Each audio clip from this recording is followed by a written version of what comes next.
जय श्री कृष्ण।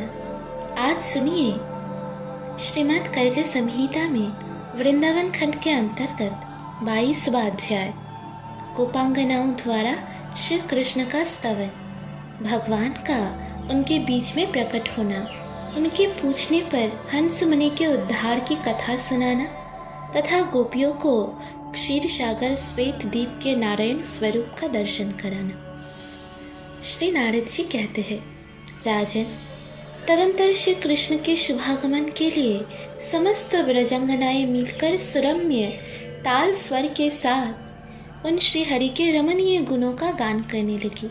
गोपियां बोली, लोक सुंदर, जनभूषण, विश्वदीप, मदन मोहन तथा जगत की पाप राशि एवं पीड़ा हर लेने वाले आनंद कंद यदुनंदन, नंद नंदन, तुम्हारे चरण बिंदु का मकरंद भी परम स्वच्छंद है, तुम्हें बारंबार नमस्कार है। गौ ब्राह्मणों तथा साधु संतों के विजय ध्वज रूप, देववंद्य तथा कंसारी दैत्यों के वध के लिए अवतार धारण करने वाले श्री नंदराज कुल कमल दिवाकर, देवाधिदेवों के भी आदि कारण मुक्त जन दर्पण, तुम्हारी जय हो। गोपाल वंश रूपी सागर में परम उज्ज्वल मोती के समान रूप धारण करने वाले गोपाल कुल रूपी गिरिराज की नील रत्न परमात्मा, गोपाल मंडल रूपी सरोवर के प्रफुल्ल कमल तथा गोप वृंद रूपी चंदन वन के प्रधान कलहंस, तुम्हारी जय हो। प्यारे श्याम सुंदर, तुम श्री राधिका के मुखारविंद का मकरंद पारण करने वाले मधुप हो। श्री राधिका के मुख चंद्र की सुधामयी चंद्रिका के आस्वादक चकोर हो। श्री राधिका के वक्षस्थल पर विद्योतमान सुंदर चंद्रहार हो तथा राधिका रूपिणी माधवी लता के लिए कुसुमाकार हो, जो रास रंगस्थली में अपने वैभव से भूरी भूरी लीलाएं प्रकट करते हैं, जो गोपांगनाओं के नेत्रों और जीवन के मूलाधार है एवं हार स्वरूप है, तथा राधा के मान करने पर जिन्होंने स्वयं मान कर लिया है, वह श्याम सुंदर श्री हरि हमारे नेत्रों के समक्ष प्रकट हो। जिन्होंने गोपियों के समस्त यथों को, श्री वृंदावन की भूमि को तथा गिरिराज गोवर्धन को अपनी चरण धूलि से अलंकृत किया है, जो संपूर्ण जगत के उद्भव तथा पालन के लिए भूतल पर प्रकट हुए हैं, जिनकी कांति अत्यंत श्याम और भुजाएं नगराज के शरीर की भांति सुशोभित होती है, उन नंदनंदन माधव की हम आराधना करती है। प्राणनाथ, तुम्हारे बिना वियोग व्याधा से पीड़ित हुए हम सब गोपियों को चंद्रमा सूर्य के किरणों के समान दाहक प्रतीत होता है। ये संपूर्ण वनांत भाग, जो पहले प्रसन्नता का केंद्र था, अब इसमें आने पर ऐसा जान पड़ता है मानो हम लोग असी पत्रवन में प्रविष्ट हो गई है। और अत्यंत मंद मंद गति से प्रवाहित होने वाले वायु हमें वांसी लगती है। हरे, राजा सौदास की रानी मदयंती को अपने पति के विरह से जो दुख हुआ था, उससे 1000 गुना दुख नल की महारानी दमयंती को पति वियोग के कारण हुआ था। उनसे भी कोटि गुना अधिक दुख पति विराहिनी जनक नंदिनी सीता को हुआ था, और उनसे भी अनंत गुना अधिक दुख आज हम सबको हो रहा है। श्री नारद जी कहते हैं, राजन, इस प्रकार रोती हुई गोपांगनाओं के बीच में कमल नयन श्री कृष्ण सहसा प्रकट हो गए, मानो अपना अभीष्ट मनोरथ स्वयं आकर मिल गया हो। उनके मस्तक पर किरीट, भुजाओं में केयूर और अंगद तथा कानों में कुंडल नामक भूषण अपनी दीप्ति फैला रहे थे।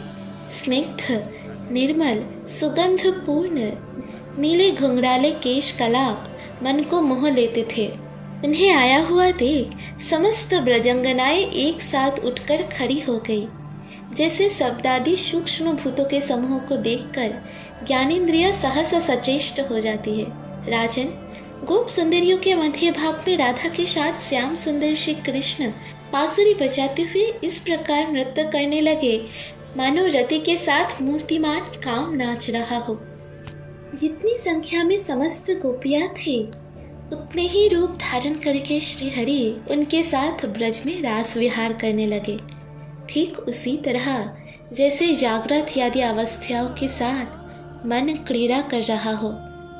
उस समय वन प्रदेश में दुख रहित हुए ब्रजंगनाएं वहां खड़े हुए श्याम सुंदर श्री कृष्ण से हाथ जोड़ गदगद वाणी में बोली, श्याम सुंदर, बताओ तो सही, जो सारी जगत को तिनके की भांति त्याग कर तुम्हारे चरण बिंदु में अपना तन मन और प्राण अर्पित कर चुकी है, उन्हीं इन गोपियों के इस महान समुदाय को छोड़कर तुम कहाँ चले गए थे?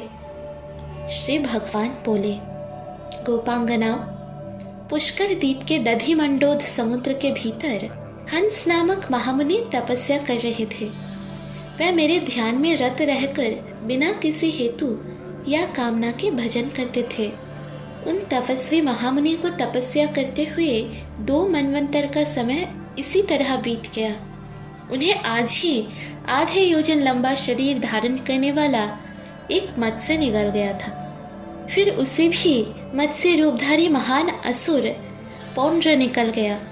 इस प्रकार कष्ट में पड़े हुए मुनिवर हंस के उद्धार के लिए मैं शीघ्र वहां गया और चक्र से उन दोनों मत्स्यों का वध करके मुनि को संकट से छुड़ाकर श्वेत द्वीप में चला गया। ब्रजंगनाओं, वहां क्षीर सागर के भीतर शेष शैया पर मैं सो गया था। फिर अपने प्रियतमा तुम सब गोपियों को दुखी जान नींद त्याग कर सहसा यहाँ आ पहुंचा, क्योंकि मैं सदा भक्तों के वश में रहता हूँ। जो जितेंद्रिय, समदर्शी तथा किसी भी वस्तु की इच्छा ना रखने वाले महान संत है, वह निरपेक्षता को ही मेरा परम सुख जानते हैं, जैसे ज्ञानेन्द्रिया आदि रस आदि सूक्ष्म भूतों को ही सुख समझते हैं। गोपियों ने कहा, माधव, यदि हम पर प्रसन्न हो तो क्षीर सागर में शेष सैया पर तुमने जो रूप धारण किया था उसका हमें भी दर्शन कराओ। तब तथास्तु कहकर भगवान गोपी समुदाय के देखते देखते 8 भुजाधारी नारायण हो गए और श्री राधा लक्ष्मी रूपा हो गई। वही चंचल तरंग मालाओं से मंडित क्षीर सागर प्रकट हो गया। दिव्य रत्नमय मंगल रूप प्रसाद दृष्टिगोचर होने लगे। वही कमल नाल के सादृश श्वेत शेषनाग कुंडली बांधे स्थित दिखाई दिए, जो बाल सूर्य के समान तेजस्वी सहस्त्र फनों के छत्रों से सुशोभित थे।